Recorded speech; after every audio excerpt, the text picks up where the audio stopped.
Hello दोस्तों, जी coaching में आपका स्वागत है। इस बार लेकर आए आपके सामने लिटरेरी टर्म्स में लास्ट पेज पार्ट 11। इससे पहले हम लोग पार्ट 1 से लेकर पार्ट 10 तक 81 लिटरेरी टर्म्स पढ़ चुके हैं, जो कि काफ़ी महत्वपूर्ण हैं आपके लिए। 82 से इस बार शुरू करते हैं। एपोलॉग 82 नंबर पर है। एपोलॉग एपोलॉग एक ग्रीक अपोलोस से बना हुआ है। इसका मीन होता है नैरेटिव। ये सिंपल मॉरल शॉर्ट स्टोरी या फेबल होती है। फेबल आपको पता है जानवरों को लेकर स्टोरी बनाई जाती है, वो फेबल कहलाती है। इसका एग्जाम्पल दिया हुआ है the lion and the mouse. फिर 83 नंबर पर चलते हैं। अलगोरी इसको बोलते हैं। It is a short with in a story. It is a story with in a story. समझ लें बात को कि एक स्टोरी जो हम पढ़ते हैं वो सामने मौजूद है, और एक स्टोरी जो पीछे छुपी होती है वो इस स्टोरी की आधार होती है। तो जो सामने पढ़ते हैं वो सरफेस स्टोरी कहलाती है, जो हम पढ़ रहे होते हैं, और जो इसकी हिडन स्टोरी छुपी हुई है वो इसका बेस होता है, जैसे एनिमल फार्म।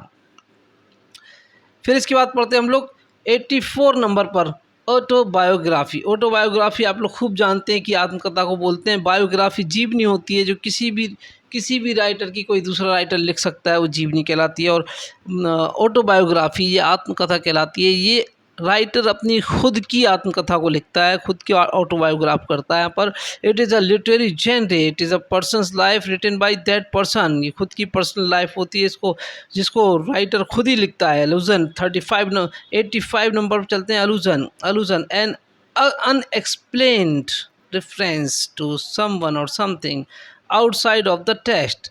ये टेक्स्ट के बाहर जो अनएक्सप्लेन्ड रेफरेंस होता है, यूँ समझ लीजिए कि एक ऐसी चीज़ जो आपको इसके बारे में पहले से पता हो, उसकी तुलना यहाँ पर जो है किसी दूसरी वस्तु से की जाती है, उसको जैसा मेटाफर बताया जाता है, तो वहाँ पर अलूजन है। इसे एग्जाम्पल में देखते हैं। This place is like the garden.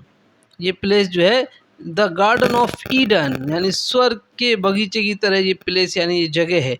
तो स्वर्ग के बारे में हम लोग पहले से जानते हैं, द गार्डन ऑफ ईडन। तो यहाँ पर इस प्लेस को बताया जा रहा है कि ये प्लेस बहुत खूबसूरत है, तो यहाँ पर अलूजन है। फिर इसके आगे देखते हैं। Don't act like a Romeo के बारे में जो खूब जानते हैं। एक रोमांटिक कैरेक्टर था, और रोमांटिक कैरेक्टर के बारे में जो है कोई भी अगर कोई रोमांटिक कार्य करता है तो उसको कहा जाता है कि ये रोमियो की तरह है। फिर इसके बाद हम लोग आगे चलते हैं। तो 86 नंबर पर है आयरोनी। ये जो है ग्रीक ईरोन से बना हुआ है। इसका मीन्स होता है comic character. It is literary device. ये तारीफ के रूप में एक व्यंग होता है। आयरनी मतलब एक व्यंग है। देखने में तो तारीफ लगेगी, मगर हकीकत में क्या होगा, वो जिसके बारे में बात की जा रही है उस पर एक व्यंग होता है, एक उसका उपहास होता है। 87 पर मेमोयर फ्रेंच मेमोरे और मेमोरिया से बना हुआ है, मतलब होता है मेमोरी। इट इज़ अ सब कैटेगरी ऑफ ऑटोबायोग्राफी, यानी आत्मकथा की एक कैटेगरी है ये। Written by author himself based on an event. जिंदगी कोई एक छोटी सी घटना, कोई एक बात ऐसी हो गई हो जो राइटर समझता है अपनी डायरी में पेज दर पेज लिखता हुआ चलता है, उसको मेमोयर बोलते हैं। फिर इसके आगे चलते हैं हम लोग। 88 नंबर पर है रिनेसेंस को बहुत से राइटर रिनेसा भी पढ़ते हैं। तो बहरहाल जो भी है, रिनेसेंस ये जो है फ्रेंच वर्ड है। इसका मीन्स होता है रीबर्थ, यानी पुनर्जन्म, रिअवेकिंग पुनर्जागरण, रिवाइवल पुनर्जागरण। ये मतलब फिर से जागना। From the darkness of the medieval age to the light, यानी अंधेरे से लाइट की तरफ आना। First use by Jules Michelet in 1855। 1855 में जूल्स मिचलेट ने इस वर्ड का यूज़ किया है। 89 नंबर पर चलते हैं। डिसएसोसिएशन ऑफ सेंसिबिलिटीज़ को कॉइंड किया है टी.एस. इलियट ने। याद रखें, इसको कॉइंड किया है टी.एस. इलियट ने। और फिर इसके बाद है 90 नंबर पर हेमर्शिया जो है एरर ऑफ जजमेंट को बोलते हैं। और 91 नंबर पर है सॉइलॉकी।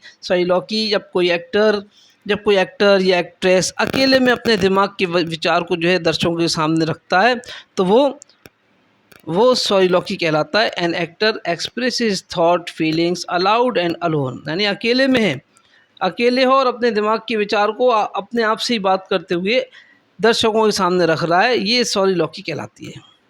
तो ये पूरे लिटरेरी टर्म्स आपके सामने आ चुके हैं पार्ट 1 से लेकर पार्ट 11 तक। आप हर एक को जो है ध्यान से देखिए, समझिए और नोट करके याद करने की कोशिश करेंगे तो आपको जल्दी याद हो जाएंगे।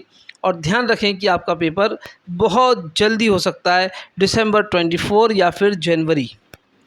तो अपनी तैयारी को थाम कर रखें। Thank you.